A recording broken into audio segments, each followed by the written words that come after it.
நிக்குது. இதெல்லாம் ரோட்ல வண்டி நிக்குது தெரியலையா? ஆட்டோ ஓட்டுறவன் அன்னாட காட்சி ஒரு நாளைக்கு 500 ரூபாய் சம்பாதிச்சோம் குடும்பத்தை காப்பாத்துறோம். இந்த பஸ் ஓனர் காலேஜ் பஸ் நிக்குது. கோடீஸ்வரன். இந்த பஸ் ஓனர்லாம் கோடீஸ்வரன். 500 கோடி 1000 கோடி வச்சிருப்பான். உங்களோட ஜேசிபி அதனால படுமா?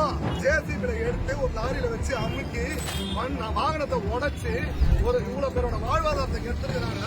20,000 ரூபாய் கொடுத்து ரெடி பண்ண வண்டி இன்னும் 2 நாள் தான் வேலை இருக்குது. முடிஞ்சதுன்னா வண்டியை ரெடி பண்ணிடலாம். அப்படியே அப்பள மாதிரி நசுக்கி எடுத்துறீங்க. அவ்வளவு ஆட்டோல ஒருத்தர் குடும்பம் சோறு இது இப்படிதான் உங்க குடும்பம் நல்லா இருக்க மாட்டா? துண்டா சோறு சரிக்குமா? இப்படி மாவுளாகி துண்டா சோறு சரிக்குமா உங்களுக்கு? இதெல்லாம் எங்கன்னா போய் தூக்கு போட்டு தொங்குங்க. அந்த தெருவுல அந்த ரோட்ல எந்த வண்டி நிக்க கூடாது, எல்லா வண்டியும் எடுக்கணும். இப்ப வாங்க, இப்ப நான் காமிக்கிறேன். அவ்வளவு பஸ் நிக்குது, அவ்வளவு காலேஜ் பஸ் நிக்குது. ஆட்டோ ஓடுற அண்ணாட காட்சி அன்னைக்கு 500 ரூபாய் 600 ரூபாய் சம்பாதிச்சு குடும்பத்தை காப்பாத்துறாங்க. சோத்துல மண்ணள்ளி போறீங்களா? வெக்கமா இல்லையா உங்களுக்கு? அதை அப்படியே ஜேசிபில கொண்டு வந்து ஒரு லாரியில வச்சு அப்படியே நசுக்குறாங்க. ஒரு ஆடிக்கார நசுக்கிட்டீங்களா? ஒரு BMW கார நசுக்கிட்டீங்களா? ஏன்னா அவன் இருக்கப்பட்டவன். எல்லா ஆடு ஒவ்வொரு ஒரு குடும்பம். அவங்க சாப்பிடணும், வீட்டு வாடகை கொடுக்கணும், குழந்தைங்களை படிக்க வைக்கணும், எல்லாமே இருக்குது.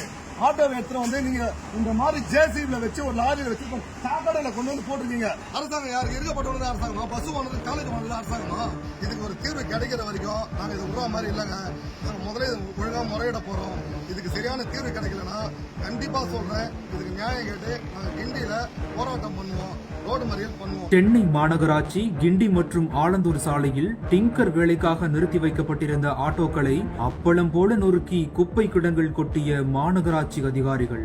ஏழை குடும்பங்களின் தாலிகை அறுத்து விட்டதாக ஆட்டோ ஓட்டுநர்கள் குமுறல். ஒரு வண்டி லோ பார்க்கிங் நின்னுச்சா எடுத்து பண்ணி ஸ்டேஷன்ல நிறுத்தணும். நான் புக்கை சப்மிட் பண்ணிட்டு ஃபைன் கட்டிட்டு வண்டி எடுத்துட்டு போறேன். என்கிட்ட புக்கு இன்சூரன்ஸ் எல்லாமே இருக்குது. நீ ஜேசிபில எடுத்து லாரியில வச்சு அன்னைக்கு நசுக்கி தூத்துளாகி இருக்கீங்க வண்டியை காமிச்சது அந்த வீடியோல. போர் மாதிரி கொட்டி வச்சிருக்காங்க ஆட்டோ. அவ்வளவு ஆட்டோல ஒருத்தர் குடும்பம் சோறு அரிசி திருட்டு வந்த வண்டி கிடையாது. அதே ரோட்ல எடுத்துற வண்டி. இந்த வண்டியில பாருங்க, இந்த வண்டி கேட்பாங்களா? எஸ்பிஎல் போட்டுருச்சு. இந்த வண்டி ஓனர் யாரு? ஒரு மாசம் ஆனா கரெக்டா கொடுத்துறாரு அவங்களுக்கு. நாம வாங்கிக்கிறேன், லஞ்சம் வாங்கிக்கிறேன். கேட்டா எங்க கை கரப்படியாத கரங்கள் எங்க இருக்குது? ஆதாரம் இருக்குதா? நான் கேக்குறேன்.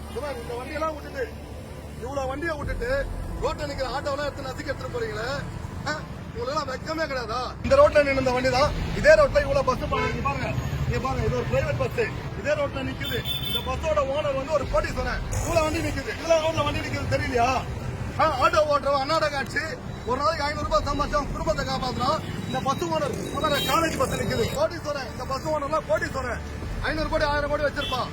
உங்களோட ஜேசிபி அதனால படுமா? ஜேசிபில எடுத்து ஒரு லாரியில வச்சு அமுக்கி வாகனத்தை உடைச்சு ஒரு இவ்வளவு பேரோட வாழ்வாதாரத்தை கெடுத்துருக்காங்க. 20,000 ரூபாய் கொடுத்து ரெடி பண்ண வண்டி இன்னும் 2 நாள் தான் வேலை இருக்குது.